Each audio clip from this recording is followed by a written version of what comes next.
Hi, I'm Rose Callahan, and I'm your instructor for this week's Muses from Afar assignment.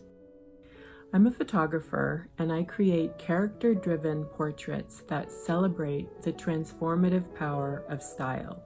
I've been working as a commercial photographer for over 15 years, and I have 2 coffee table books, I Am Dandy and We Are Dandy. Both books showcase my 10-year project documenting the dandies of today, men that love to get dressed up. When I'm making portraits, I'm searching for the beauty of that person. And in this process, I strive to get closer to my subjects. I go into their homes, they invite me into their personal spaces, I see their closets. And when the virus hit, I wondered if my way of working was ever going to be possible again in the same way. But I started to get inspired when I saw other photographers I admire shooting remotely, and I started to experiment with it myself to see if I could make it interesting to me and make it beautiful and make it work with my own body of work. I began a remote portrait series called Far Away Nearby. In the Far Away Nearby, I conduct a photo shoot via Zoom, and I have my computer set up, and with this Zoom photo shoot going on where I'm talking with the other person, I connect it to a small projector and I project the image that I'm seeing onto a surface that I've created in my space.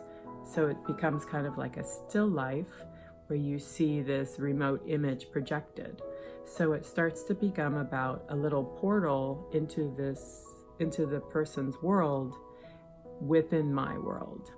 Shooting this way is wonderful and strange and weird and exciting and challenging, and I see that there's a lot of potential in it, and where there is potential, there is hope. Your assignment for this week is to pair up with a fellow muse or somebody of your choosing and make a remote portrait. You'll conduct a photo shoot remotely through video conferencing, and you will transform the image to suit your taste. The transformation could come through post-production using Photoshop, or it could come through making the image into a drawing, a painting, or whatever inspires you. If you would like to be paired up with a fellow muse, then join the scheduled Zoom meeting. So this might seem a little daunting technology-wise, but there's ways to simplify it. First off, you don't need to use a projector like I do. The simplest way to capture an image remotely is to screen grab your computer or your phone screen. I would suggest experimenting and seeing what works for you best. Another way is to photograph the screen as is with a better camera if you have it. So you can set up the screen and you can either come in all the way, or you can photograph what's around the screen.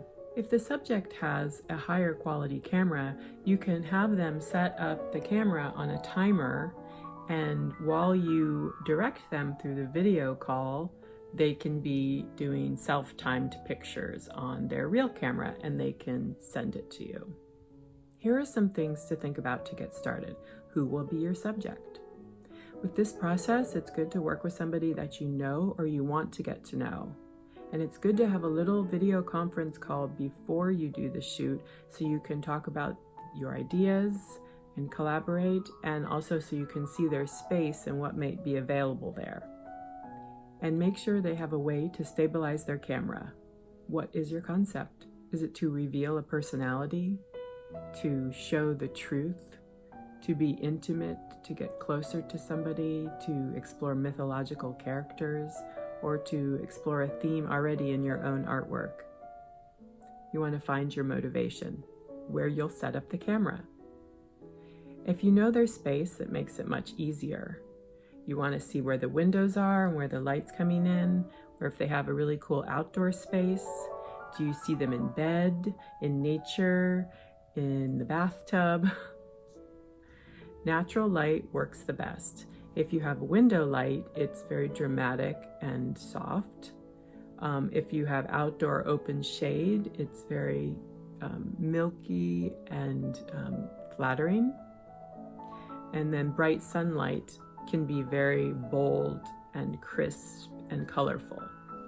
During the shoot, you have to give your subject a lot of direction. Most likely, they won't be able to see you, so you have to give them a lot of verbal reassurance.